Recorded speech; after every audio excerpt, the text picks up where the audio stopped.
اچھا جی، سوال یہ ہے کہ اگر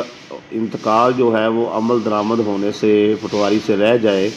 تو اس کے کیا نقصانات ہوتے ہیں؟ دیکھیں بھائی، بات یہ ہے کہ جب آپ رجسٹری کروا لیتے ہیں تو اس کے بعد آپ نے انتقال جو ہے وہ درج کروانا ہوتا ہے تاکہ جگہ جو ہے وہ مکمل طور پہ آپ کے نام ہو جائے۔ اب پٹواری انتقال تو درج کر دیتا ہے، اس کے پاس ایک رجسٹر ہوتا ہے، اس میں ریکارڈ تو آپ کا آ جاتا ہے، لیکن ہوتا یہ ہے کہ 4 سال کے بعد جب جمع بندی بنتی ہے تو اس میں کسی غلطی کی وجہ سے جو ہے وہ پٹواری سے اگر آپ کا جو انتقال ہے وہ درج نہیں ہوتا اور وہ جگہ جو ہے وہ پرانے ہی مالک کے نام جو ہے وہ رہ جاتی ہے، تو وہ مالک کا ہو سکتا ہے کہ 20-30-40 کنال یا 20-30-40 ایکڑ رقبہ ہو،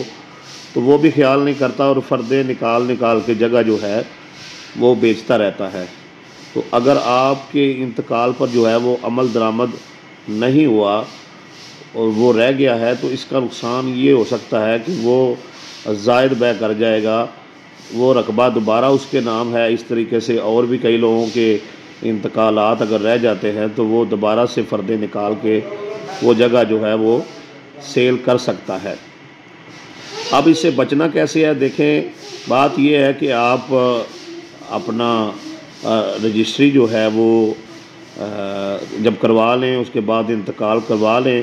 تو آپ کو چاہیے کہ آپ پٹواری سے رابطے میں رہیں اور اس سے پوچھ لیں کہ بھائی یہ جمع بندی جو ہے وہ کب بننی ہے۔ تو جیسے ہی جو ہے وہ جمع بندی بنے تو جمع بندی کے بعد جو ہے آپ دوبارہ سے اپنی ایک فرد برائے ریکارڈ جو ہے وہ لے لیں، اور اس کے علاوہ اگر رقبہ کمپیوٹرائز بھی ہو جاتا ہے تو پھر بھی آپ جو ہے گاہے بگاہے جو ہے وہ جاتے رہیں اور جا کر جو ہے فرد برائے ریکارڈ جو ہے کبھی کبھار 6 ماہ بعد، سال بعد اپنی لے لی، تاکہ آپ کا ریکارڈ جو ہے وہ درست رہے اور آپ کے ریکارڈ میں اگر کوئی مسئلہ آ جائے تو آپ اس کو بر وقت جو ہے وہ ٹھیک کروا سکیں۔